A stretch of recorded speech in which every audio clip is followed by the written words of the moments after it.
ফুটবলকে কলঙ্কিত করার জন্য যা কিছু করা প্রয়োজন সবকিছুই করা হলো মিশরের বিপক্ষে। আর এত কিছুর পরেও একটা বিশেষ শ্রেণী নির্লজ্জের মতন বিজয় উল্লাস করছে। তাদেরকে সত্যিকার অর্থে ফুটবল ফ্যান বলবেন নাকি অন্য কিছু বলবেন সেটা আপনার ব্যক্তিগত ব্যাপার। ম্যাচ শেষে মিশরের যে খেলোয়াড় চোখের জলে কান্নায় ভেঙে পড়লেন এবং বললেন রেফারি আমাদের সাথে অন্যায় করেছে, জুলুম করেছে, আমাদের স্বপ্নটাকে তিনি শেষ করে দিয়েছেন। তার এই কথাগুলো কি একেবারেই অসত্য?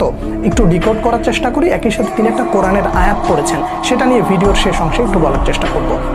প্রথমত, রেফারির যে সিদ্ধান্তটাকে বাংলাদেশের এক শ্রেণীর মানুষ ডিফেন্ড করছেন যে মোহাম্মদ সালাহর এই সিদ্ধান্তটা, অর্থাৎ সালাহকে যেভাবে ট্যাকেল করা হয়েছে ওটা পেনাল্টি ছিল না। পুরো ব্যাপারটাকে শুধুমাত্র এই একটা জায়গায় কক্ষিগত করলে তো চলবে না, এবং পুরো বিষয়টা ভালো করে পার্ট বাই পার্ট একটু খুলে বলার চেষ্টা করছি, বোঝার চেষ্টা করেন। একেবারে সর্বপ্রথম যখন মিশরের একটা গোল বাতিল করা হলো, গোল হয়ে যাওয়ার পরে ভার চেক করে জানালো এটা ফাউল ছিল, তাই তো? এই যে চিত্রটা আপনারা দেখছেন, এই চিত্রে আপনার কাছে এটা দেখলে ফাউল মনে হবে, এবং এই যে সিদ্ধান্তটা আসছে, এই সিদ্ধান্তটা কে দিয়েছে? ভার দিয়েছে। এবার একটু লক্ষ্য করেন, একদম শেষ দিকে এসে মিশর যখন, অর্থাৎ মোহাম্মদ সালাহ যখন ডিবক্সের মধ্যে ঢুকে যায়, এক শ্রেণীর অ্যানালিস্ট এইটাকে ডিফেন্ড করতেছে যে সালাহকে কোনোভাবেই ফাউল করা হয় নাই এবং এটা ফাউল নয়। ভালো করে কথাটা বোঝার চেষ্টা করবেন।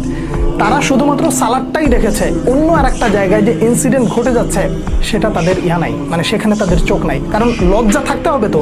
নির্লজ্জের মতন যদি এইরকম জয়ের পর উল্লাস করতে পারে, তাহলে ওই লজ্জাটাকে বাদ দিয়ে থুয়ে এই একটা জায়গা নিয়ে তো পড়ে থাকবে, এটাই তো স্বাভাবিক। কেন আমি এই কথাগুলো বললাম? শুনতে তিতা লাগতেছে, লাগাটাই স্বাভাবিক। আমি ধরে নিচ্ছি মোহাম্মদ সালাহর এইটাকে ট্যাকেলটা ফাউল হয় নাই এবং এটা রাইট, কিন্তু ডিবক্সের মধ্যে ম্যাক অ্যালেস্টার যে আরেকজন খেলোয়াড়কে ফেলে দিচ্ছেন, এই জায়গাটা কেন ফাউল ধরা হলো না? এখন কথা হচ্ছে, গোল হয়ে যাওয়ার পর মিশরের একটা জায়গা, একটা সিদ্ধান্তকে ফাউল হিসেবে কনভার্ট করে দেওয়া হলো, আবার একই জায়গায় মোহাম্মদ সালাহকে ফেলে দেওয়া হলো, ওটাও ফাউল হলো না।